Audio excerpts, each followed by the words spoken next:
I'm Jen. I'm with Crisis Support Services of Alameda County, and this is the Teens for Life program's Crisis Hotline overview.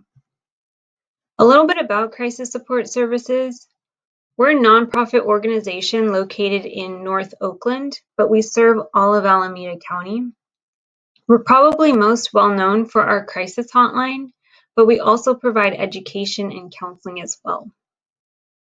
Before we begin, it's important to know that this presentation may include some challenging topics like mental health, depression, or suicide. And sometimes people might feel triggered by these topics. So if at any point you feel overwhelmed during this video, it's okay to pause and take a break. We also recommend that you watch this video where you feel safe. If at any point during this you feel that you need emotional help or support immediately, then please call one of the phone numbers listed on your screen to talk to a counselor. If you're experiencing a medical or safety emergency, then please pause and call 911. This video is intended for ages 10 to 21. These are our learning objectives.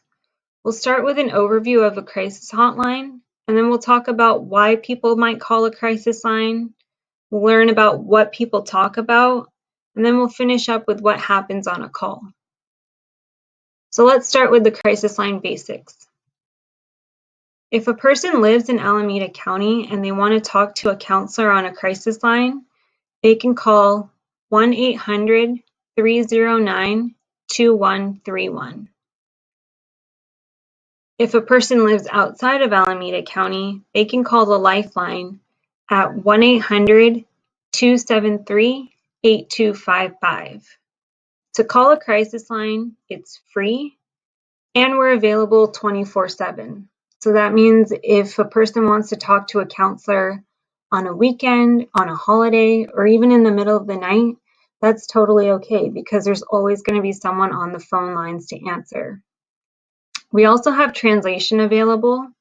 So if a person doesn't speak English, they can still call the crisis line, tell us the language that they speak, and then we're able to get a translator on the phone. Everything a caller tells us is private and confidential, but there are a couple of exceptions to that.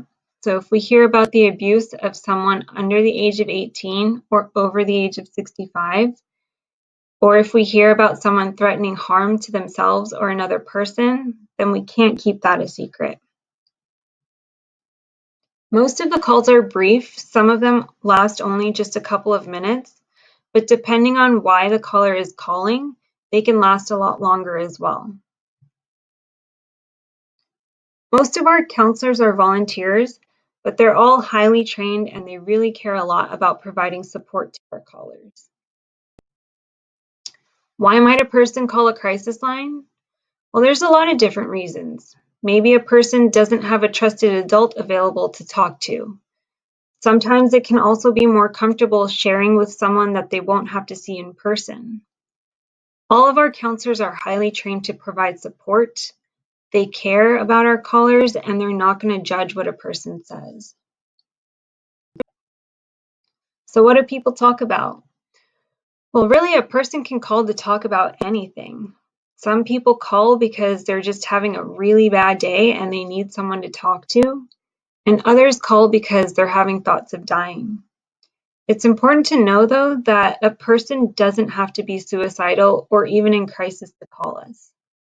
So take a moment to look at some of the common topics, and remember, just because it's not on the list doesn't mean a person can't call to talk about it. So what happens when a person calls? Well, a counselor is going to answer the phone and introduce themselves. So you might hear something like, crisis support, this is Jen. And then a caller can say as much or as little as they want. They can give us their name, but they don't have to. Counselors provide active listening. We really try to understand what the caller is saying and make them feel heard and like somebody cares. A counselor might also offer emotional support, and sometimes they might even offer some resources. We really try to focus on the present and what's going on right now to help our callers through those difficult moments.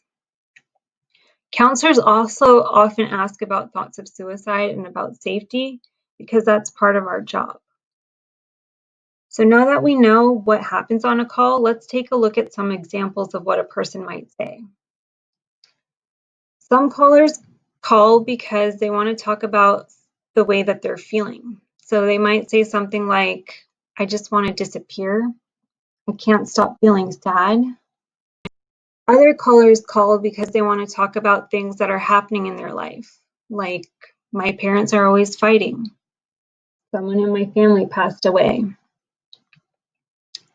Others might call because they want to know how to help a friend. They might say something like, I'm worried about something my friend posted. Others call because they're having some more intense thoughts, like sometimes I think about hurting myself. Sometimes you don't even have to say anything at all. It can just be helpful to sit in silence with another person, and that's okay too. So what might a counselor say? One of the goals of a counselor is to really build connection and make our callers feel like someone hears them and that someone cares about them. So these are some examples. They might say, I hear how lonely you feel right now. It makes sense to me why you'd feel that way. They might also try to ask you about things that have helped you feel better and ways that you can stay safe. For example, they might say, what usually helps you when you feel anxious? How have you dealt with this in the past? Counselors might also ask about suicide or safety. Remember, not everyone who calls is suicidal, but sometimes our callers do think about dying. Our counselors are really experienced in talking about this, and if they hear something that makes them think a caller is suicidal, they might ask about it. For example, they might say, when you say you just don't care anymore, I wonder, are you thinking about suicide?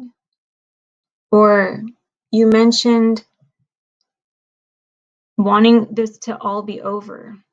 Do you want to die? How do you plan to take your life? If a caller is suicidal, counselors spend time to really understand what's happening and will work with the caller on how to be safe. No matter what a person calls about, our counselors want to make sure that they're safe and they'll work together with the caller to come up with a plan that feels good for them. Our very last option is going to be involving police, parents, or anyone else. It's only when nothing else works that we do that, and we only do it to keep our callers safe. And we try to be as transparent as possible about what the next steps are. We really try to explore what helps a caller. We find things that are manageable and helpful, like a skill or a task. We usually try to find something that's concrete, simple, and useful. So for example, some callers say it helps them feel less anxious when they make something to eat or spend some time journaling. Others like to read, watch TV, or spend time with a pet or a loved one. It really differs from one person to another, so we try to work with the caller to see what's going to be most helpful to them in that moment. We also try to stay connected with our callers. A caller is welcome to call up to 3 times a day. They might not always talk to the same counselor, but someone is always going to answer the phone. And know that you're not alone. We're available 24/7. These are our closing thoughts. A caller can call for help for themselves or for a friend. They can call to have a safe space to freely express their thoughts and feelings. Counselors provide emotional support to help manage challenging moments. And it's private and confidential, except for the safety things we mentioned earlier. Take a moment now to note the phone numbers that you see listed on the screen and keep them in a safe place for yourself or for another person. You can also check out the comments for a link to our Teens for Life resource card to print out, and again, to keep for yourself or another person. If you want to stay engaged with our community, you can follow us on social media on Facebook, Twitter, or Instagram. And you can check out our other videos on our YouTube channel, or you can click on the links below. Thanks for watching.